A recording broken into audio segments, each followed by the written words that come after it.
கர்த்தரும் இரட்சகரும் மீட்பருமாயிருக்கிற ஆண்டவர் இயேசு கிறிஸ்துவின் நாமத்தில் யாவருக்கும் அன்பின் வாழ்த்துக்கள்.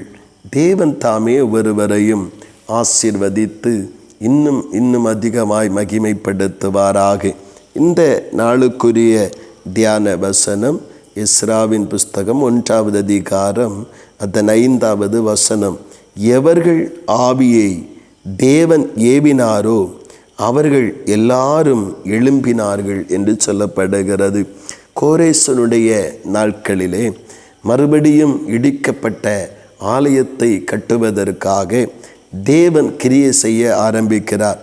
தேவனுடைய அந்த மகா உன்னதமான திட்டத்திற்காக யார் எருசலேமிலே போய் அந்த வேலைகளோடு இசைந்து செய்ய வேண்டும் அப்படி என்கிற அந்த அறிவிப்பை கொடுத்த பொழுது எல்லாரும் வர மனதிருந்திருக்கலாம். ஆனால் யாருடைய ஆவியை கர்த்தர் எழுப்பினாரோ அவர்கள் எல்லாரும் எழும்பி எருசலேமுக்கு போய் இடிக்கப்பட்ட தேவனுடைய ஆலயம் கட்டப்படுவதற்கு அங்கே தங்களை அர்ப்பணித்து செயல்படுவதை நாம் இங்கே காண்கிறோம்.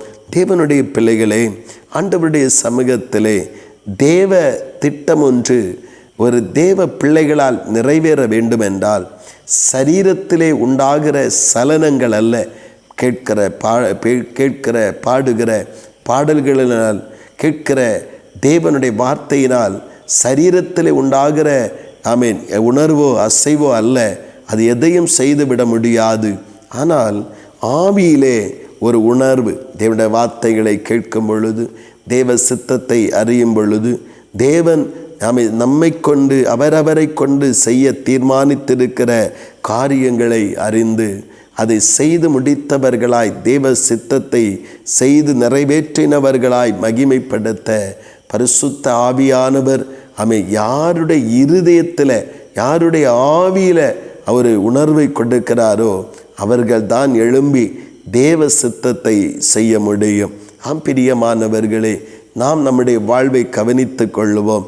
நாம் ஏதோ ஒன்றை அர்ப்பணித்து விட்டோம் என்பதற்காக மாற்றமல்ல, ஏதோ ஒன்று கொப்பு கொடுத்து விட்டோம் என்பதற்காக மாற்றமல்ல, நம்முடைய தேவனுடைய வார்த்தைகளையும் திட்டங்களையும் நாம் கேட்கும் பொழுது நம்முடைய ஆவி ஸ்தோத்திரம் பலன் கொண்டு அந்த திட்டங்களையும் தேவ சித்தங்களையும் நிறைவேற்றுவதற்காக இந்த பரிசுத்த ஆவியினாலே நம்முடைய ஆவி உள்ளான மனிதனுக்கு நாம் இடம் கொடுக்கிறவர்களாய் நாம் நிலைத்திருப்போம். தேவன் எழுப்பாத அல்லது தேவனால் தொடப்படாத எந்த நபரும் தேவ சித்தத்தை செய்துவிட முடியாது. நாம் இன்றைக்கு மாம்ச உணர்வடைகிறதுனாலேயோ மாம்ச உணர்வோடு தேவனை தேடுகிறதுனாலேயோ எந்த மாற்றமும் தேவ திட்டமும் நிறைவேறப் போவதில்லை.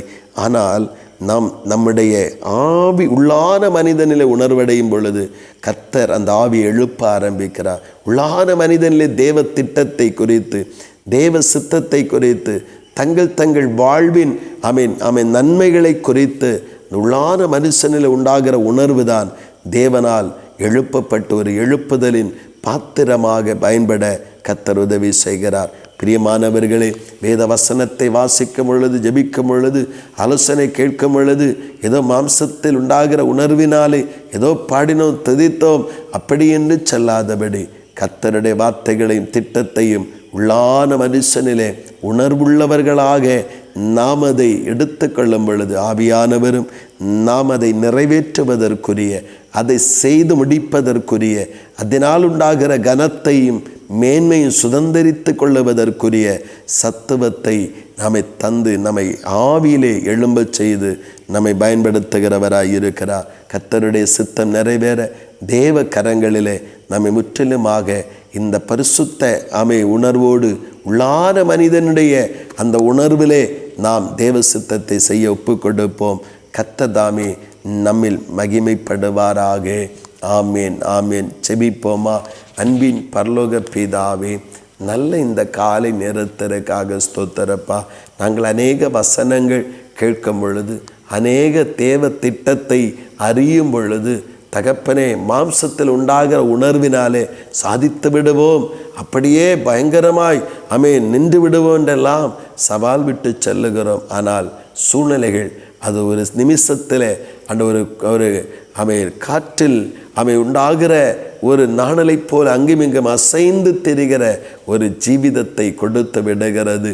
ஆனால் கர்த்தாவே, நாங்கள் உம்முடைய சித்தத்தையும் உங்கள் விருப்பத்தையும் உங்கள் திட்டத்தையும் அறிந்து உள்ளான மனுஷன் உணர்வடையும் பொழுது கர்த்தர் அந்த ஆவியை எழுப்ப ஆரம்பிக்கிறீர். அந்த ஆவியை எழுப்பி தேவ சித்தத்திற்காக பயன்படுத்த ஆரம்பிக்கிறீர். தகப்பனே, நாங்கள் எழும்பும்படிக்கு எங்கள் உள்ளான மனுஷனிலே கர்த்தர் உணர்வு உண்டாக செய்வீராக. கர்த்தரப்படியே செய்கிறபடியாய் ஸ்தோத்திரம். இயேசு கிறிஸ்துவின் மூலம் செபிக்கிறோம் ஜீவனுள்ள நல்ல பிதாவே. ஆமேன், ஆமேன்.